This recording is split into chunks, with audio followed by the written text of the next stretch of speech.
안녕하세요. 저는 최은희입니다. 올해 63이고요. 충청북도 괴산의 작은 시골 마을에서 혼자 살고 있습니다. 남편은 5년 전 세상을 떠났고 아들 하나 두었는데 지금은 서울에서 아파트 청약 당첨됐다며 신도시로 이사 갔더군요. 이따금 손주 얼굴 보러 올라가곤 했지만 요즘은 제가 연락을 해도 바쁘다는 말만 돌아옵니다. 그날은 정말 평범한 하루였습니다. 오전엔 비가 부슬부슬 내려 마당 화단에 물을 줄 필요도 없었고 방바닥에 앉아 감자 껍질을 까며 라디오를 들었습니다. 한낮인데도 하늘은 잿빛이었고 동네 개들조차 조용한 걸 보니 아무 일도 없을 거라 생각했습니다. 밥은 대충 김치찌개 하나로 때우고 오후엔 며칠 전 보내온 아들의 생일 편지를 꺼내 다시 읽었습니다. 편지라기보단 어머니 건강하시죠? 다음에 꼭 찾아뵐게요 라는 2줄짜리 문자였습니다. 그런데 해에 질 무렵 그 조용하던 집에 갑자기 초인종 소리가 울렸습니다. 띵동, 띵동. 이상했습니다. 우리 집 초인종은 고장이 나서 몇 달째 소리가 나지 않았거든요. 그래서 늘 현관문을 그냥 열어두고 지냈는데 그날따라 문이 꼭 닫혀 있었습니다. 누가 와서 고쳐놓기라도 한 걸까요? 조심스럽게 문을 열자 현관 앞에는 아들과 며느리가 서 있었습니다. 양손에 무언가 들려 있었고 그 옆에는 제 손주 지우가 비닐 우비를 입고 고개를 숙이고 있었습니다. 낯설지 않은 얼굴들이지만 이상하게도 제 심장은 빠르게 뛰기 시작했습니다. 무언가 불길한 예감이 들었습니다. 며느리의 눈빛이 너무도 냉랭했거든요. 어머니, 저희 좀 들어가도 될까요? 비는 계속 내리고 있었고 아들은 말없이 제 눈을 피한 채 짐가방을 안으로 들여놓기 시작했습니다. 전 아무 말도 하지 못한 채 멍하게 문 옆에 서 있었습니다. 그날 모든 진실이 드러나기 시작했습니다. 아들과 며느리가 젖은 신발을 마루에 훌훌 털어 올리며 들어섰습니다. 집 안가득 흙 냄새와 젖은 비 냄새가 한꺼번에 밀려 들어왔고 그 사이로 며느리가 얼굴을 찡그리며 코를 훌쩍 찔렀습니다. 어머니, 집에 좀 곰팡이 냄새 같은 게 나요. 환기 좀 하셔야겠어요. 지우 알레르기 있잖아요. 그 말투가 참 이상했습니다. 괜찮냐는 안부보다 먼저 냄새가 먼저였으니까요. 저는 멋쩍게 웃으며 창문을 활짝 열었지만 밖에서 쏟아지는 비가 곧장 안으로 들이쳐와 커튼이 축축이 젖었습니다. 창문을 닫으려 하자 며느리는 못된 표정도 아닌데 이상하게 뭔가를 관리하는 사람처럼 손사래를 쳤습니다. 아니요, 그냥 두세요.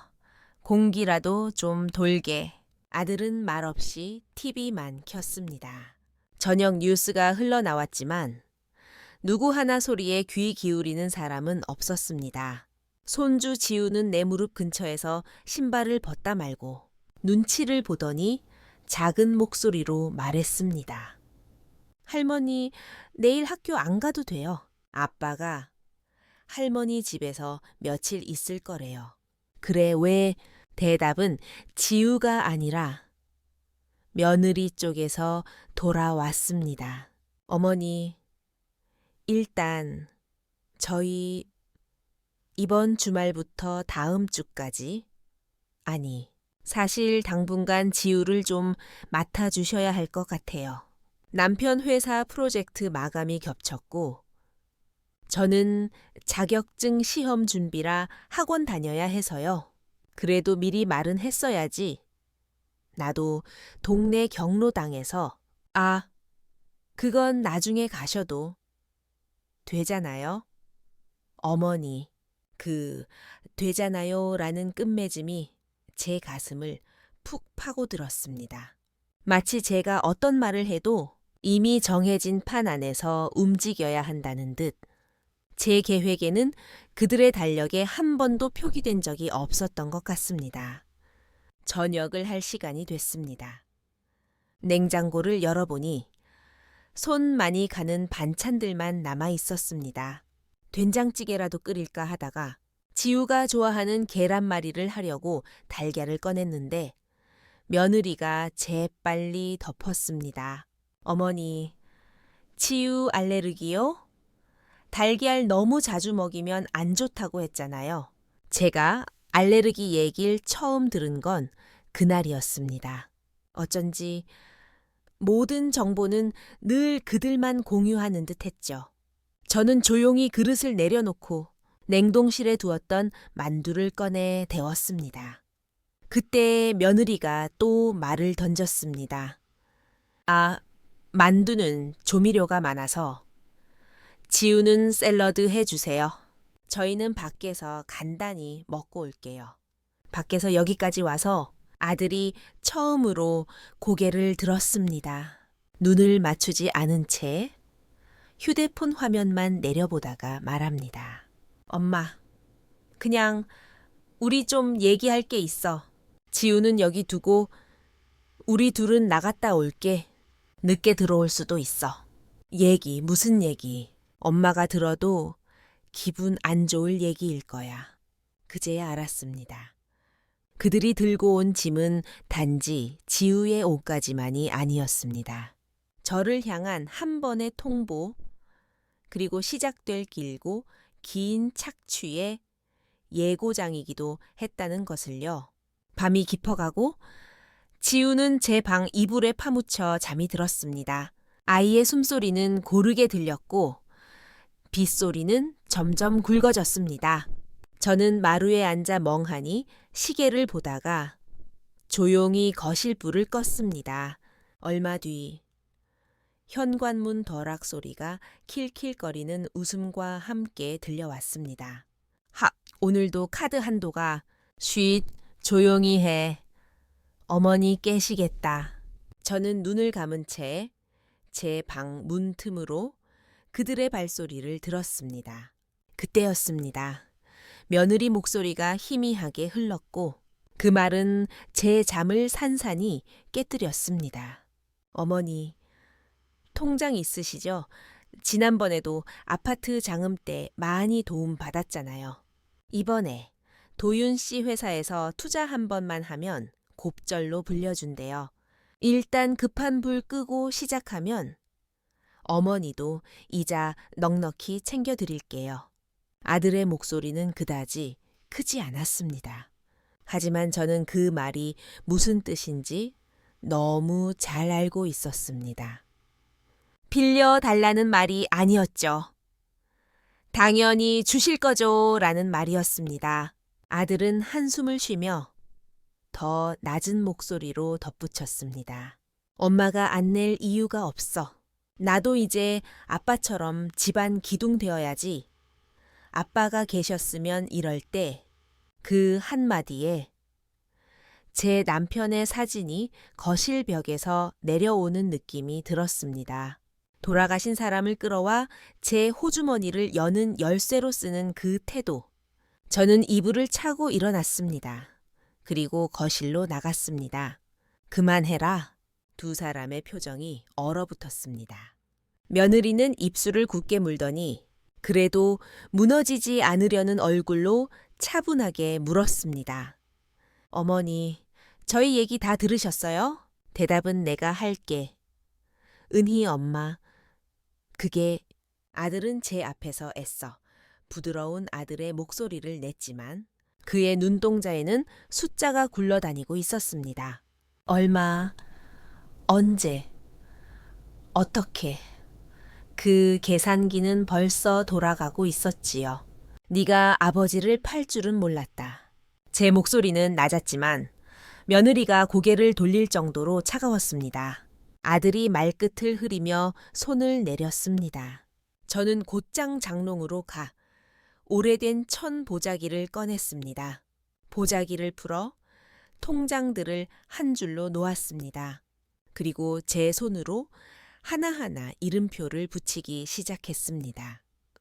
내일 오후 남편이 남긴 마지막 엄마에게 빌려간 돈, 아직 갚지 않은, 그리고 지우에게 줄 학자금.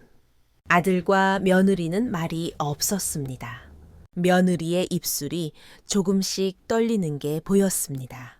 저는 조용히 걸어가 그 통장들을 다시 보자기에 싸며 말했습니다. 얘야, 이건 네가 지켜주지 못한 것들이야. 그래서 내가 끝까지 지킬 거다. 엄마, 그게 무슨 말이야? 나도 엄마를 위해. 그렇다면 먼저 네 가족을 위한 계획 속에 내 삶을 넣지 마라. 단호했습니다. 그 말 뒤로 며느리가 한숨 섞인 웃음을 끌어올렸습니다. 늘 그랬듯 말끝은 부드럽고 내용은 칼 같았습니다. 어머니, 그럼 지우는요? 아이는 어머니가 아니면 누구에게 맡겨요? 어린이집 돌봄 교실 돈도 없는데요.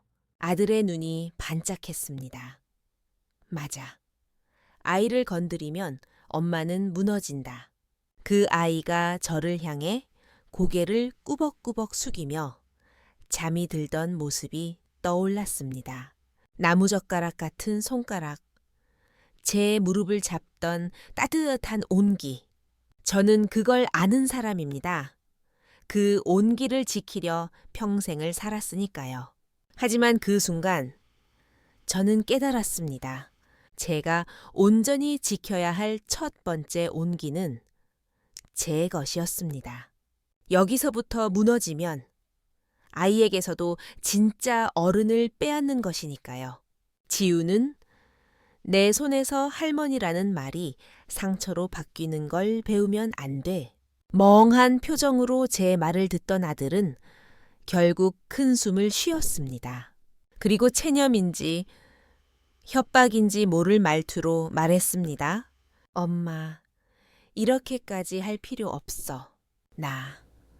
나중에 다 갚을게. 진짜야. 이번만. 제발. 그 이번만이라는 말이 제 몸 구석구석에 누렇게 눌러붙은 세월의 얼룩처럼 들러붙었습니다. 저는 통장을 꼭 끌어안고 뒤돌아서 방으로 들어와 문을 걸었습니다. 문손잡이를 잡고 한참을 떨었습니다. 바깥에서는 며느리가 낮게 중얼거리는 소리가 들려왔습니다. 어머니가 안 도와주시면 우리는 끝이야. 그 단어가 제 귀 속에 박히는 순간 이상하게도 제 안쪽 어딘가에서 아주 작은 불씨 하나가 튀었습니다. 끝은 어쩌면 시작일지도 모른다는 불길한 예감, 아니 희한한 예감이었죠. 그 밤 비가 그치지 않았습니다. 그리고 다음 날 현관문이 또 한 번 쾅 하고 열렸습니다. 택배 상자 2개, 낯선 각종 서류 봉투, 아들이 제 앞에 밀어 넣은 어떤 계약서. 그때 저는 알았습니다. 이 집의 문이 열릴 때마다 저는 조금씩 지워지고 있었다는 걸요. 그리고 누군가가 제 이름 대신 보증인이라는 글자를 집요하게 써넣어 왔다는 것을요. 그 일이 벌어졌습니다. 그리고 제가 평생 지켜온 모든 것이 뜻하지 않은 숫자들 밑에서 가격표를 달게 되었습니다. 다음 날 아침, 부엌에 나와 보니 거실 테이블 위에 두툼한 봉투 하나가 놓여 있었습니다. 검정색 클립으로 꽉 묶인 종이 뭉치. 겉면에는 굵은 글씨로 금전 대차 계약서 보증인 포함이라 적혀 있었습니다. 이게 뭐니? 입술이 바싹 마른 채로 묻자 며느리는 식빵에 딸기잼을 바르며 태연하게 대꾸했습니다. 어제 말씀드린 그 투자건이에요. 어머니께서 보증만 서주시면 이자 수익은 어머니 명의로 들어갈 거예요. 그냥 이름만 빌리는 거예요. 전혀 위험한 건 아니고요. 이름만 빌리는 거라면서 왜 이렇게 두꺼운 서류를 계약서니까요. 어머니. 며느리는 사근사근한 말투로 답했지만 그 말 끝에는 그 정도도 모르느냐는 가시가 숨어 있었습니다. 저는 서류 뭉치를 들어 자세히 들여다봤습니다. 하지만 작은 글씨, 법률 용어, 숫자들이 눈앞에서 춤을 추는 것 같았고 어제 먹은 진통제가 아직도 머리를 멍하게 만들고 있었습니다. 은희 엄마, 그거 그냥 도와준다는 의미야. 나중에 잘 되면 어머니한테도. 아들의 말이 끝나기도 전에 저는 문득 오래전 남편의 목소리가 떠올랐습니다. 절대 누구 보증 서주지 마. 우리 늙어서 누구도 책임 안 져. 남편이 남긴 마지막 말 중 하나였습니다. 남편이 떠난 지 5년, 그 유언은 제 기억 속에서 서서히 옅어졌지만 그날은 선명하게 들려왔습니다. 어머니, 어차피 집도 어머니 혼자 사시잖아요. 혹시 모르니 등기 이전만 살짝 해놓는 게 좋겠어요. 나중에 지우한테도 그렇잖아요. 등기를 내 집을 임시로요. 그냥 명의만 잠깐. 실제로 어머니가 계속 사실 거잖아요. 그 말에 저는 등줄기가 서늘해졌습니다. 제가 낳은 아들이 제게 보증을 말하고 마영의 이전을 요구하고 있었습니다. 그렇게 편안한 얼굴로 이 집은 내 아버지랑 내가 죽을 힘 다해 마련한 집이다. 넌 그걸 알잖아. 알지, 엄마도 알지. 요즘 세상에 이자 몇 푼 벌겠다고 은행에 돈 묻어두는 거 바보야. 아들의 목소리가 높아졌습니다. 순간 며느리는 눈을 질끈 감더니 의자를 밀고 일어나 부엌으로 향했습니다. 그리고 돌아온 그녀는 노트북을 제 앞에 들이밀었습니다. 화면에는 사업계획서라는 제목의 PDF 파일이 열려 있었습니다. 어머니, 이거 한 번만 봐주세요. 진짜예요. 저희 이번에만 기회를 놓치면 그게 내 책임은 아니지 않니? 아니죠? 하지만 저희는 가족이잖아요. 가족이면 조금은 도와줘야 하는 거 아닐까요? 그 말이 심장을 꾹 누르는 것 같았습니다. 가족이면 저도 모르게 입술이 파르르 떨리며 눈가가 뜨거워졌습니다. 가족이라서 돕는다. 그 말이 그렇게 무기처럼 쓰일 줄은 몰랐습니다. 며느리는 제 눈치를 보며 말끝을 덧붙였습니다. 그리고 어머니, 요즘 이 동네에 보이스피싱 많다던데요. 그 많은 돈 그냥 집에 두면 안 불안하세요. 우리가 관리해드리면 안전하고 수익도 생기고 좋잖아요. 저는 주저앉아 한숨을 길게 쉬었습니다. 그리고 천천히 말했습니다. 네가 언제부터 내 돈을 그렇게 신경 써줬니? 며느리는 더 이상 대답하지 않았습니다.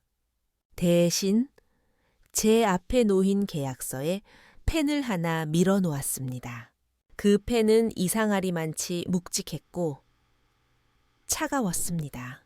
마치 그것을 잡는 순간 저는 저 자신을 넘겨주는 것만 같았습니다. 할머니, 지우의 목소리가 등 뒤에서 들려왔습니다. 언제 깼는지 복도 끝에서 아이가 저를 보고 있었습니다. 무언가 이상하다는 눈빛, 어른들이 숨기는 대화의 냄새를 아이도 느낀 듯 했습니다. 저는 펜을 집지도 않았고 계약서에도 손대지 않았습니다. 대신 묵묵히 그것을 다시 봉투에 넣었습니다. 내가 바보 같지? 아들은 대답하지 않았습니다. 대신 며느리가 어깨를 으쓱이며 웃었습니다. 아니요. 어머니는 그냥 너무 착하신 거죠. 그 착하다는 말이 그렇게 모욕적으로 들릴 수 있다는 걸 그날 처음 알았습니다. 무력하고 무기력하고 멍청하다는 말을 그렇게 포장해서 할 수 있다는 걸 그날 오후 저는 동네 이장님께 조용히 연락을 드렸습니다. 그분은 남편 돌아가시고 나서 저를 많이 도와주신 분이었습니다. 이장님이 말씀하셨습니다. 통장 잔액부터 확인하세요. 그리고 혹시 모르니 능기부등본도 띄워보시고요. 요즘은 가족도 믿으면 안 됩니다. 그 말에 저는 울컥했습니다. 가족도 믿으면 안 된다. 그 말을 이장님 입에서 듣는 순간 저는 오히려 안도했습니다. 내가 이상한 게 아니었다고. 세상이 이미 그렇게 변했다고. 그날 밤 아들과 며느리는 작은 방에서 무슨 대화를 나누는지 모릅니다. 하지만 저는 안방 불을 끄지 않았습니다. 그리고 오래된 다이어리를 꺼내 펜으로 크게 써내려 갔습니다. 나를 지키는 연습을 시작한다. 아! 그 글씨는 삐뚤빼뚤했고 손은 떨렸지만 그날따라 심장은 이상하리만치 차분했습니다. 왜일까요? 무너지는 것이 아니라 쌓아 올리는 느낌이 들었거든요. 며칠 후 집안의 분위기는 점점 달라졌습니다. 아들과 며느리는 마치 여기서 오래 전부터 살아온 사람들처럼 행동하기 시작했습니다. 아침이면 거실에 놓인 노트북을 켜놓고 각자 일을 핑계 삼아 식탁을 차지했고 점심 무렵엔 배달 음식을 시켜놓고는 저에게는 별도로 된장국 같은 거 있으면 데워달라고 했습니다. 어머니, 저희는 기름진 거 먹어서 속이 느끼하네요. 된장국 좀 데워주세요. 찌개는 짜지 않게요. 처음에는 참 별말도 다 한다 싶었습니다. 제가 된장국을 짜게 끓였던가 하고 하지만 그런 말이 하루에 한두 번씩 반복되면 제 요리 솜씨가 정말 문제인가 싶어지기도 했습니다. 그렇게 저는 점점 더 작아지고 더 조심스러워졌습니다. 손주 지우는 더 이상 제게 달려와 안기지 않았습니다.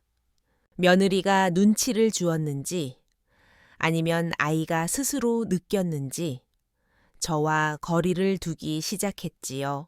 아이가 제게 반찬 투정을 하면 며느리는 슬쩍 한마디 했습니다. 지우가 요즘 입맛이 까다로워졌어요. 어머니 세대랑은 좀 다르니까 이해해 주세요. 그 말이 뭐 그리 대수일까 싶다가도 이상하게 속이 뒤틀렸습니다. 어머니 세대라는 단어는 벽처럼 느껴졌습니다. 우리는 이제 같은 집에 살아도 전혀 다른 세상의 사람인 듯 했죠. 그리고 어느 날 저녁, 사건은 아주 작은 틈에서 터졌습니다. 제가 부엌에서 불을 끄고 방으로 들어가려는 순간, 며느리와 아들의 방에서 소공어리는 소리가 새어 나왔습니다. 원래 그 방은 소리가 잘 새어 나오지 않는데 창문이 열려 있었는지 두 사람의 대화가 뚜렷하게 들렸습니다. 진짜 짜증나. 이 나이에 시골에서 이 생활 뭐냐고. 야, 엄마는 통장도 그냥 줄 수 있지. 왜 저렇게 쥐고 안 놔? 조금만 참아. 어차피 결국은 우릴 도와줄 수밖에 없어. 지우 핑계 대면 무르지 못해. 나는 진짜 그 착한 시어머니 같은 거 바라지도 않아. 그냥 제발 덜 간섭했으면 냉장고 열어보면 온통 된장, 묵은지, 깨씹, 어유. 그 순간 저는 그대로 멈춰 섰습니다. 냉장고의 반찬들이 누군가에겐 정성이었지만 그들에겐 불편이었습니다. 저는 돌아서서 방문을 닫고 불도 켜지 않은 방에 그대로 주저앉았습니다. 눈물이 났습니다. 울려고 운 게 아니라 몸이 먼저 반응했습니다. 말없이 흘러내리는 눈물. 조용한 학대 앞에서 무너지는 자존. 그건 손찌검보다 더 깊고 오래가는 상처였습니다. 다음 날 저는 아들에게 조심스레 물었습니다. 혹시 지우가 다니던 어린이집은 정리한 거니? 그건 아직 왜 그냥 오래 여기 있을 생각 같아서. 엄마, 그게 솔직히 말하면 당분간은 여기에 좀 더 머무를 수도 있어. 그 말과 함께 며느리는 조용히 제 옆에 앉았습니다. 그리고 아주 나직한 목소리로 말했죠. 어머니, 그럼 이렇게 해요. 집을 우리 명의로 돌리는 대신 어머니께서 평생 거주하실 수 있다는 조건 넣을게요. 어차피 어머니 집에서 못 나가시잖아요. 등기만 잠깐 돌리는 거예요. 이제는 아무렇지도 않게 명예 이전을 말하는 얼굴. 그 얼굴을 보면서 저는 두려움보다 서늘한 분노를 느꼈습니다. 그리고 그 순간 문득 떠올랐습니다. 며칠 전 지우가 마당에서 종이 한 장을 들고 있었던 모습. 할머니, 이거 뭐야 하며 보여주던 그 종이, 그건 바로 계약서 일부였습니다. 지우가 들고 있었던 종이에는 이런 문구가 적혀 있었습니다. 보증인은 원금 손실 발생 시 전액 책임을 지며 그 종이 조각이 어디로 갔는지는 모릅니다. 하지만 저는 직감했습니다. 이 집 어딘가에 내 이름이 적힌 서류들이 또 있을 것이라고. 그날 밤 저는 지우가 잠든 틈을 타 거실을 샅샅이 뒤졌습니다. 소파 아래, 신발장 뒤, 옷장 틈, 서랍 속, 그리고 결국 안방 장롱 위에 숨겨진 검은 파일 하나를 발견했습니다. 그 안에는 제 인감증명서, 복사본, 신분증 사본, 등기부등본, 그리고 보증서류 원본까지 들어 있었습니다. 제가 아직 사인하지도 않은 서류들에 이미 사전 작업이 모두 완료돼 있었던 겁니다. 네. 제 가슴이 덜컥 내려앉았습니다. 이건 단순한 부탁이 아니었습니다. 이미 치밀하게 계산된 계획이었고, 저는 그들의 숫자 안에서 살아있는 존재가 아닌 자산 중 하나였습니다. 파일을 닫으며 제 손이 떨렸습니다. 하지만 그 떨림 속에서 희미한 각성이 피어오르고 있었습니다. 그때부터였습니다. 저는 그 집 안 모든 대화를 기록하기 시작했습니다. 멍청하다는 말, 답답하다는 말, 나 없이도 잘 살 수 있다는 말, 그 조용한 폭력들을 종이에 옮기며 제 마음 어딘가에서 이상한 힘이 생겨났습니다. 아직은 말할 수 없지만 그 순간부터 저는 계획을 세우기 시작했습니다. 다시는 아무에게도 무너지지 않기 위한 계획을. 그날 밤 저는 온몸이 얼어붙은 듯 한참을 멍하니 앉아 있었습니다. 장롱 위에서 내려온 검은 파일이 제 무릎 위에 놓여 있었고, 그 안의 문서들은 여전히 제 존재를 부정하는 듯 차가웠습니다. 도대체 언제부터였을까? 아들과 며느리는 언제부터 나를 엄마가 아니라 수단으로 보기 시작했을까?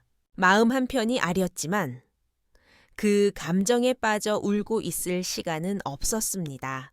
저는 자리에서 천천히 일어났습니다. 그리고 방 구석, 오래된 수납장 안에 숨겨두었던 작은 노트 하나를 꺼냈습니다. 그 노트는 원래 남편과 함께 살던 시절 마을 회관 회계 기록을 적던 공책이었습니다. 누렇게 빛바랜 종이 위에 저는 새롭게 날짜를 적었습니다. 2024년 6월 13일 아들, 며느리의 대화 중 명예 이전 언급. 내 의사 묻지 않음. 감정적 압박 시도. 펜을 쥐인 손이 떨렸지만 기록할수록 마음이 차분해졌습니다. 그리고 바로 옆에 작은 디지털 녹음기도 꺼내 놓았습니다. 남편이 생전에 회관 회의 내용을 메모할 때 쓰던 것이었죠. 그날 밤 저는 거실의 소파 뒤쪽 며느리 방 옆 벽 쪽에 녹음기를 조심스레 숨겼습니다. 그리고 매일 밤 그 녹음기를 틀어 확인하며 들은 말들을 수첩에 정리해 나갔습니다. 어머니는 착한 척하면서 다 자기 위주야. 요즘 노인들 왜 이렇게 고집이 세냐고. 돈은 쥐고 있으면서 왜 도와줄 생각은 안 해. 그 목소리들 웃으며 대화하는 그들의 낮 모습과는 전혀 다른 냉정하고 계산된 단어들이 수첩 위에 새겨졌습니다. 그렇게 3일쯤 지났을 때 중요한 단서가 하나 나왔습니다. 그 공인중개사 아저씨가 말하길 그냥 명의만 돌리면 어머니 몰래 등기 가능하대. 몰래 그게 돼. 서류만 확보하면 되지. 인감도 있고 등본도 있고 어차피 노인분들 등기 잘 모르니까 그 말은 제 귓가를 찢고 지나갔습니다. 나 몰래 내 집을 팔 수 있다는 얘기를 내 아들이 그 아내와 함께 아무렇지 않게 나누고 있었습니다. 그 순간 저는 결심했습니다. 이제 나도 준비해야겠다. 그날부터 저는 행동에 들어갔습니다. 또 먼저 마을 이장님께 다시 연락드렸습니다. 동사무소에 함께 가서 등기부등본을 정리했고 통장 인출은 한도 제한을 걸어둔 특수계좌로 변경했습니다. 인감증명서, 발급도 정지 신청을 했고 새로운 인감도장도 등록했습니다. 이 모든 과정을 진행하면서 저는 단 한마디도 아들과 며느리에게 알리지 않았습니다. 그들은 제가 여전히 순진한 시골 노모일 거라 믿었겠지요. 하지만 저는 그들의 말과 행동을 하나하나 기록하며 조용히 준비하고 있었습니다. 그리고 결정적인 순간은 동네 우체국에서 왔습니다. 최은희님 맞으시죠? 이거 등기인데요. 지난번에도 도착했는데 아무도 안 계셔서요. 봉투 안에는 제 이름으로 된 채권양도 통지서가 들어 있었습니다. 내용은 이랬습니다. 귀하는 투자자산으로부터 아들 씨에게 대여된 7억 500만 원의 보증인으로 등록되셨습니다. 2024년 5월 2일 기준 보증 책임 금액은 전액 귀에게 청구될 수 있음을 알립니다. 숨이 막혔습니다. 나는 서명도 도장도 찍은 적 없는데 이미 보증인이 되어 있었습니다. 그날 밤 저는 수첩 한 귀퉁이에 굵은 글씨로 썼습니다. 계획 변경. 내가 입 다물면 이들은 날 집어삼킬 것이다. 이제는 말해야 한다. 세상이 알아야 한다. 다음 날 저는 마을 회관에 갔습니다. 그리고 내 손으로 회관 게시판 한쪽에 작은 종이를 붙였습니다. 가족 간 금전 거래 및 보증 관련 피해 상담 가능. 최은희 드림. 어르신들 절대 서명하지 마세요. 가족도 조심하세요. 그 종이를 붙이고 돌아서는 제 등 뒤로 몇몇 마을 어르신들의 시선이 느껴졌습니다. 놀람과 호기심. 어떤 이는 동조하듯 고개를 끄덕였습니다. 그날 저녁 아들과 며느리는 평소처럼 늦게 들어왔습니다. 하지만 그들의 발걸음에 약간의 불안이 섞여 있었던 걸 저는 느낄 수 있었습니다.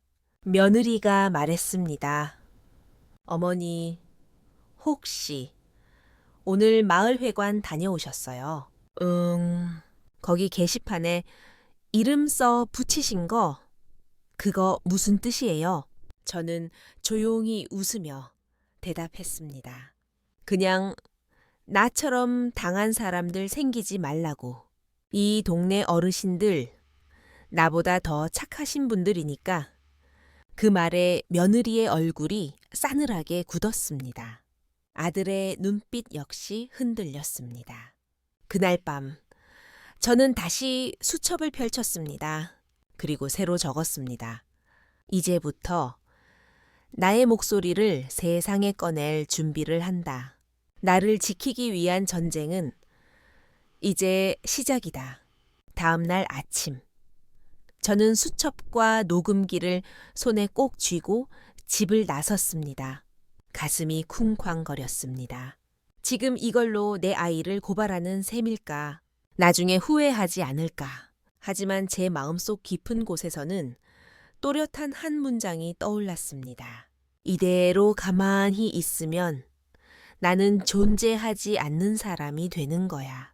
그 한 문장이 제 등을 떠밀었습니다. 마을에서 가장 가까운 읍내 복지센터. 예전엔 남편과 함께 기초연금 신청하러 몇 번 와본 적이 있는 곳이었습니다.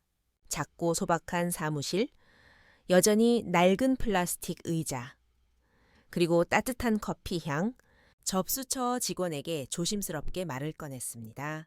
저 혹시 가족 간 보증 문제로 상담받을 수 있을까요? 네. 어르신, 최근에 이런 사례 많습니다. 잠시만요. 상담실로 안내 드릴게요. 작은 상담실 안으로 들어가자 젊은 사회복지사 한 명이 반갑게 맞아주었습니다. 그녀의 이름은 정민주 씨였고 또렷한 눈빛과 조곤조곤한 말투가 인상적이었습니다. 어머님, 어떤 상황이신지 천천히 말씀해 주세요. 저는 떨리는 손으로 수첩을 꺼내 그녀 앞에 놓고 조용히 녹음기를 재생했습니다. 어머니 몰래 등기 돌려도 된다니까 인감만 확보하면 돼. 보증만 서게 해. 결국 자기 아들인데 못 도와주겠어. 짧지만 명확한 녹음. 정민주 씨의 눈썹이 살짝 꿈틀였습니다. 이건 명백한 경제적 압박, 그리고 정신적 학대입니다. 그녀는 고개를 끄덕이며 서류를 하나씩 꺼내기 시작했습니다. 어머님, 지금부터 몇 가지 조치를 함께 진행하실 수 있어요. 첫 번째, 보증 책임에 대한 무효 소명 신청. 두 번째, 가정 내 경제 학대 피해자 보호 절차 접수.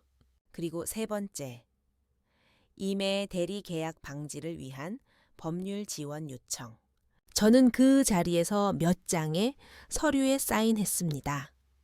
그동안은 도장을 찍는 것조차 두려웠던 제 손이 그날은 참으로 단단했습니다. 상담을 마치고 나오는 길, 정민주 씨가 조용히 말했습니다. 어머님, 저희가 연락드릴 수 있게 연락처 남겨주세요. 그리고 절대 혼자 싸우지 마세요. 이미 충분히 오래 견디셨잖아요. 그 말을 듣는 순간 갑자기 눈물이 터져 나왔습니다. 이해받는다는 감정이 이렇게도 벅찰 수 있다는 걸 처음 알았습니다. 그날 저녁, 집으로 돌아와 보니 며느리는 눈을 치켜뜨며 말했습니다. 어머니, 어디 다녀오셨어요? 지우학교할 때도 안 계시고. 읍내에 좀 다녀왔어. 사람 만나러. 누구요? 나를 믿어주는 사람. 그 말에 며느리는 표정을 굳혔고 아들은 조용히 휴대폰을 내려놓았습니다. 그리고 며칠 뒤 진짜 변화가 시작되었습니다. 읍내 복지센터에서 가정 내 경제학대 가능성 조사라는 공문이 도착했고 마을 이장이 저희 집을 조심스럽게 방문했습니다. 그때 며느리는 아주 당황한 얼굴로 소리쳤습니다.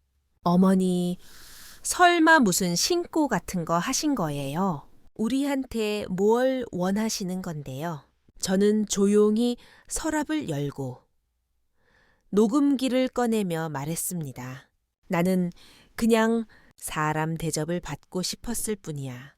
아들의 얼굴이 일그러졌고 며느리는 눈을 부릅떴습니다. 어머니, 그거 불법이에요. 몰래 녹음한 거 그런 거 믿을 사람 없어요. 믿고 안 믿고는 내가 결정할 일이 아니지. 이젠 다른 사람들이 판단하게 될 거야. 그리고 저는 한 장의 복사 서류를 그들 앞에 꺼내 놓았습니다. 금전 보증, 무효 소명서 제출 완료. 법률 지원 요청 확인서. 그들은 더 이상 말을 잇지 못했습니다. 그 순간 저는 오히려 마음이 잔잔해졌습니다. 복수는 피를 흘리는 것이 아니라 내 자리를 되찾는 것이라는 걸 그제야 확실히 알게 되었습니다. 그날 밤 저는 수첩의 한 장에 이렇게 적었습니다. 가해자에게는 작은 바늘, 피해자에게는 첫 숨. 내가 다시 숨을 쉬기 시작한 순간 그들은 처음으로 불안이라는 공기를 들이마셨을지도 모릅니다.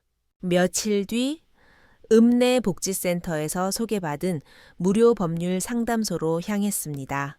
그날따라 비는 내리지 않았지만 하늘은 잿빛이었고 제 마음은 이상하리만치 차분했습니다. 오랜만에 고속버스를 타고 시내까지 나가는 길. 제 손에는 늘 그렇듯 수첩과 녹음기가 함께였습니다. 법률 상담소에는 40대 중반쯤 되어 보이는 변호사 한 분이 계셨습니다. 성함은 장혜인 변호사. 말투는 부드럽지만 단호했고 눈빛은 정확했습니다. 최은희 어르신 맞으시죠? 이거 기록 정리 정말 잘하셨네요. 이 정도 자료면 충분히 대응 가능합니다. 그 말에 저는 잠시 눈물이 핑 돌 뻔했습니다. 누군가 제 기록을 잘했다고 인정해 준 건 처음이었으니까요. 장 변호사는 조용히 서류를 넘기며 설명을 이어갔습니다. 보증 서류는 인감 없이 제출됐다면 무효 주장 가능하고요. 그 외에도 어르신의 동의 없이 금융정보를 이용한 정황이 있으니 사문서 위조 시도도 충분히 문제 제기 가능합니다. 그럼 제 이름으로 이미 제출된 계약은 어떻게 되나요? 우선 채권자 측에 이 의제기 통지를 보내겠습니다. 그리고 자녀분 쪽에는 법률 대리인을 통해 경제적 학대 경고장을 발송할 예정입니다. 그 사람들 그래도 제 자식인데 제가 말끝을 흐리자 장 변호사는 고개를 끄덕이며 이렇게 말했습니다. 어르신, 부모가 자식을 지키는 것도 중요하지만 자신을 지키는 부모의 모습은 그 자식에게 늦은 교육이 되기도 합니다. 그 말은 제 가슴을 똑바로 찔렀습니다. 그래, 지금이야말로 내가 아이들에게 처음으로 가르치는 순간일지도 모릅니다. 법률 상담이 끝난 뒤 저는 곧바로 복지센터에 들러 마지막 확인을 마쳤습니다. 노인 경제학대 신고 접수 확인, 법률구조공단 지원 신청서 제출 완료. 이제 준비는 끝났습니다. 그날 저녁 저는 일부러 아들과 며느리에게 저녁상을 제대로 차렸습니다.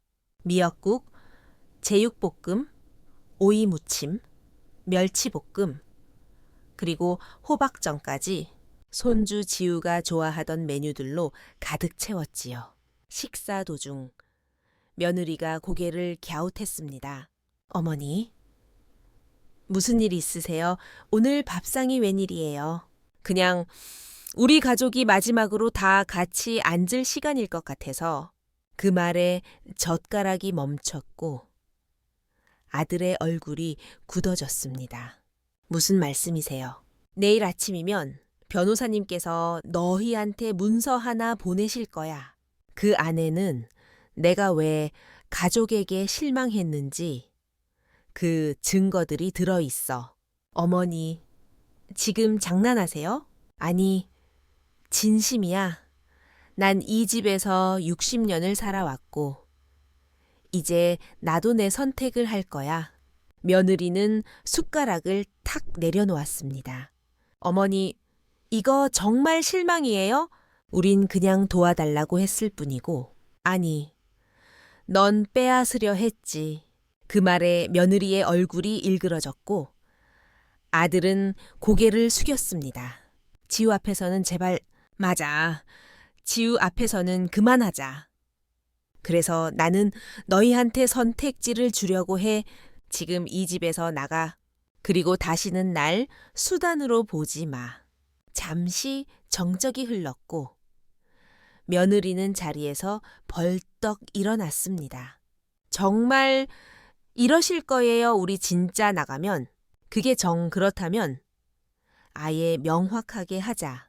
나 이 집을 더 기부 체납할 생각이야. 지방자치단체에 노인 학대 피해자 보호주택으로 등록될 수 있도록 말이지. 그 순간 며느리의 입이 딱 벌어졌고 아들은 얼굴이 하얗게 질렸습니다. 뭐라고? 그래. 이 집은 너희가 탐내던 자산이었겠지만 나에겐 고생과 기억이 묻은 피와 살이었어. 그리고 이제는 누군가의 피난처가 될 거야. 그 말을 끝으로 저는 자리에서 일어나 방으로 들어갔습니다. 그날 밤, 방 안에서 며느리의 흐느낌과 아들의 낮은 목소리가 들렸지만 저는 더 이상 그 말에 흔들리지 않았습니다. 그날 제 수첩엔 이렇게 적혔습니다. 사랑은 주는 것, 인정은 스스로 세우는 것. 그리고 존엄은 내가 나를 위해 싸울 때 지켜진다. 그 다음 날 아침 조용했던 마을에 작은 소문이 퍼지기 시작했습니다. 시장에서 일하던 이웃이 전화를 걸어왔습니다. 은희 씨, 마을회관 게시판에 뭔 일 있어요. 누가 신고당했다는데 혹시 저는 그 말에 담담하게 대답했습니다. 네, 저예요. 제가 제 아들과 며느리를 신고했어요. 그 말을 입에 올리는 순간에도 심장은 뛰지 않았습니다. 이미 오래전부터 마음속에서 이별을 준비해 왔기 때문일까요? 아니면 내 삶을 내가 지킨다는 그 결정이 이미 나를 단단하게 만들었기 때문일지도 모릅니다. 며칠 뒤 드디어 그 편지가 도착했습니다. 법률 대리인 명의로 발송된 경제학대 행위에 대한 경고장, 그리고 임의 명의 이전 및 부동산 관련 접근 금지 통보서.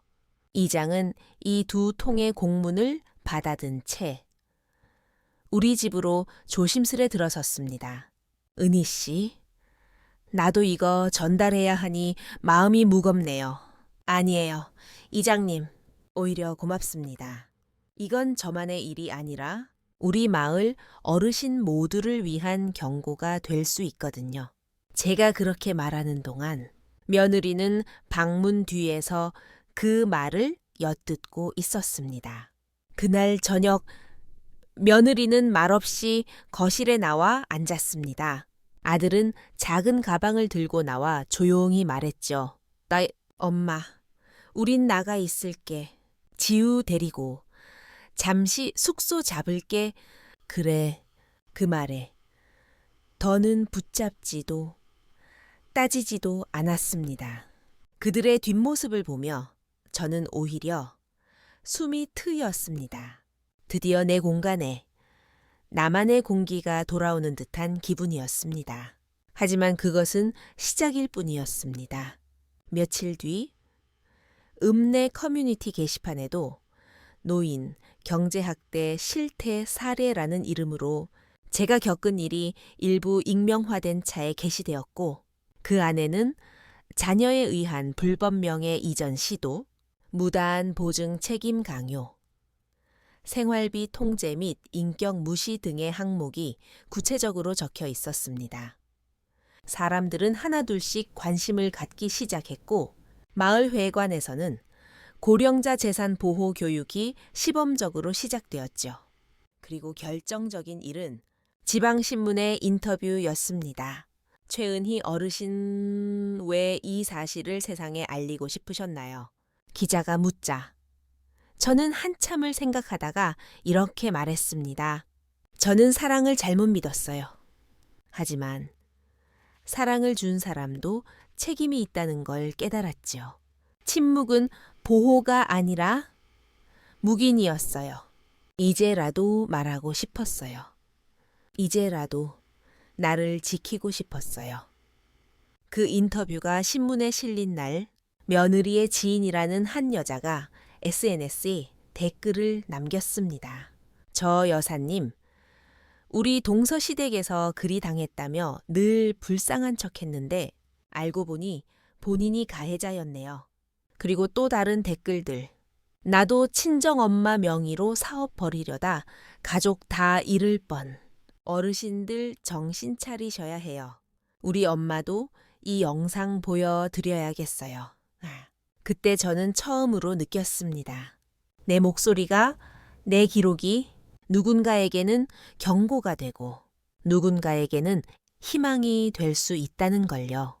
며느리는 더 이상 제게 연락하지 않았습니다. 아들도 한 번쯤은 통화 시도를 하다 이내 멈췄습니다. 하지만 손주 지우는 매주 작은 편지를 보내오기 시작했습니다. 할머니, 나 수영 배워요. 다시 갈 수 있을까? 그 글자를 보며 저는 생각했습니다. 어른들의 잘못은 아이의 탓이 아니라고. 나는 지우를 원망하지 않을 거라고. 그날 저는 다시 수첩을 펼쳤습니다. 그리고 마지막 장에 이렇게 적었습니다. 나는 실패한 엄마였을지 몰라도 늦게라도 나를 지킨 인간이었다. 그리고 그것으로 충분하다. 몇 주 후 마을회관에서는 노인복지센터 주최로 고령자 자산 보호와 가족 간 재산 분쟁을 주제로 한 설명회가 열렸습니다. 초대장은 마을 어르신 전원에게 돌아갔고 저도 맨 앞줄에 앉았습니다.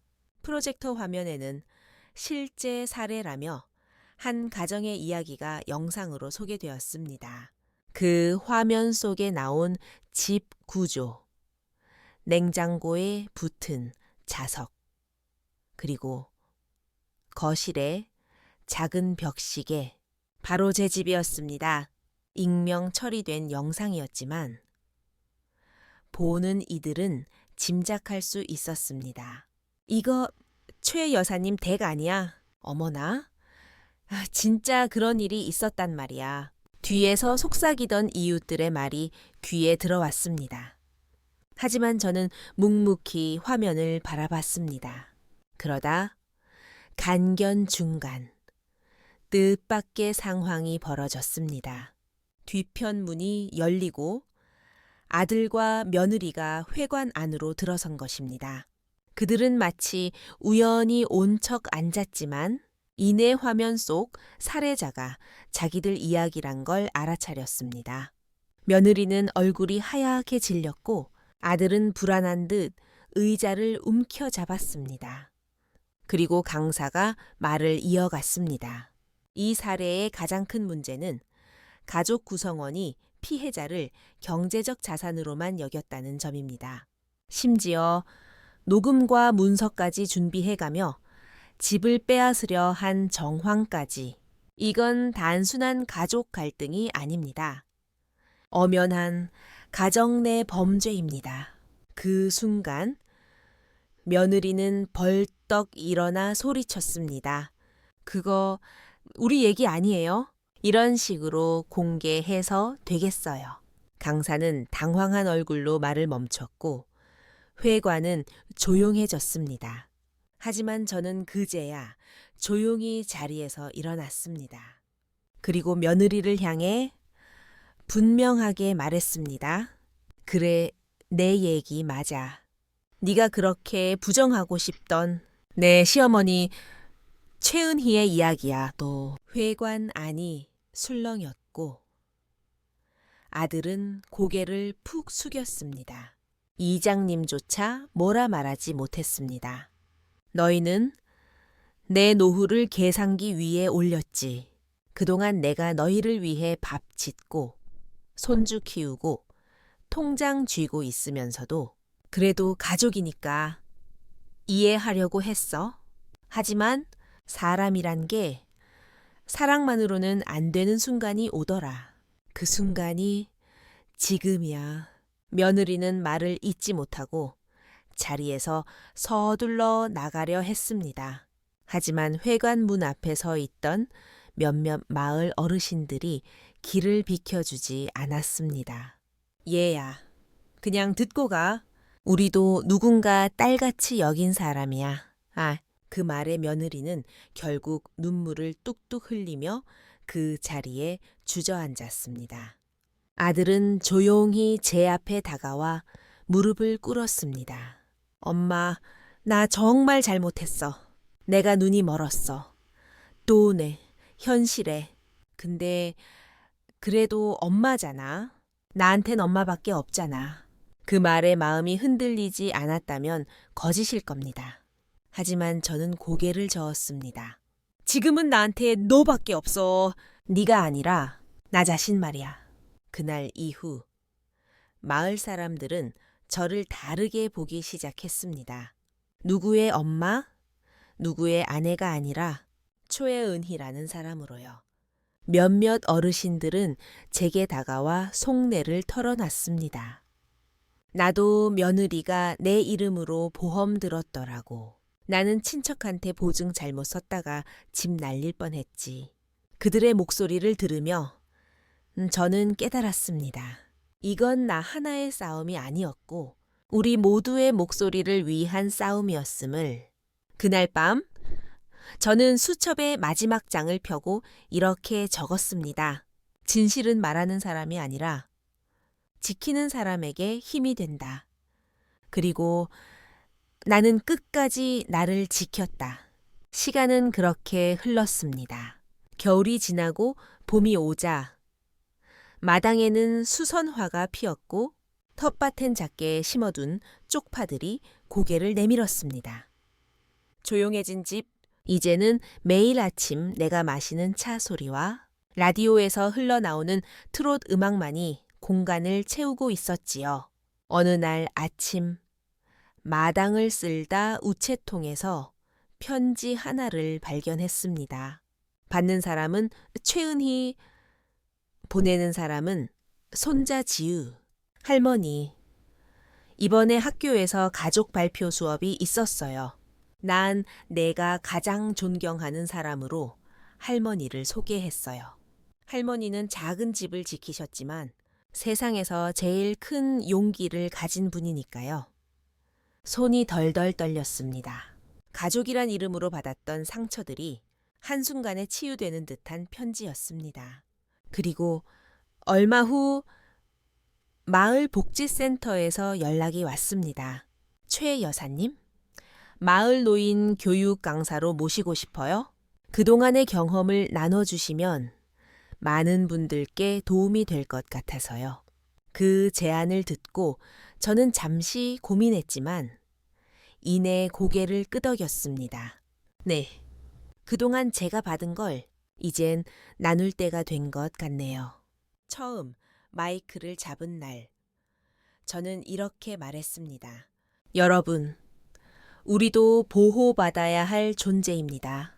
그리고 우리가 우리 자신을 지킬 때 가족도 사회도 우리를 다시 보게 됩니다. 그 말에 고개를 끄덕이며 눈물 찢는 어르신들을 보며 저는 제 삶의 새로운 의미를 찾게 되었습니다. 이제 이 집은 혼자가 아닙니다. 가끔 지우가 주말에 내려와 함께 라면을 끓여 먹고 이장님이 심부름하다 들러 따뜻한 차를 마시고 갑니다. 아들과 며느리는 여전히 연락이 뜸하지만 이상하게도 이제 그 빈자리가 두렵지 않습니다. 왜냐하면 저는 알고 있으니까요. 진짜 외로움은 남이 곁에 없는 것이 아니라 자기 자신이 자기 곁에 없을 때라는 것을요. 마지막 수첩을 덮으며 저는 이렇게 적었습니다. 나는 나를 믿었고 끝까지 나를 지켰으며 이제는 나를 사랑하게 되었다. 여러분이라면 가족이라는 이름 아래 당신의 목소리를 끝까지 낼 수 있으시겠습니까?